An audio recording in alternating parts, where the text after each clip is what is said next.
میں شیخ زاید ہسپتال کا گردے کے نیفرولوجی کے شعبے کا انچارج رہا ہوں اور وہاں سے ریٹائر ہوا ہوں. اب میں اپنی پریکٹس کرتا ہوں. میں آج آپ کی آگاہی گردے کی مختلف قسم کی امراض کے بارے میں کرانا چاہتا ہوں.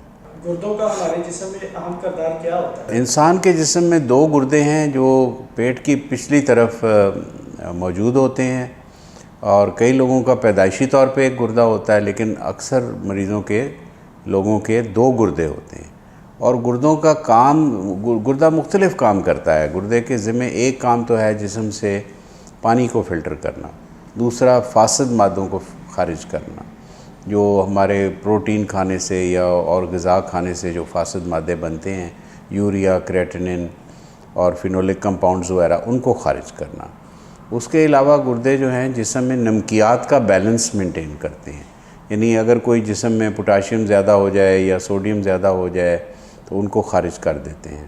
اسی طرح گردے جو ہے جسم میں تیزابیت کو کنٹرول کرتے ہیں، یعنی ایسڈز جو باڈی میں بنتے ہیں ان کو خارج کرتے ہیں گردے. اور اس کے علاوہ گردے خون بناتے ہیں. جو ایریتھروپوئٹن ہے وہ کڈنی سے بنتی ہے، تو اگر کسی کے گردے کام نہیں کر رہے تو اس کے جسم میں خون کی کمی ہو جاتی ہے.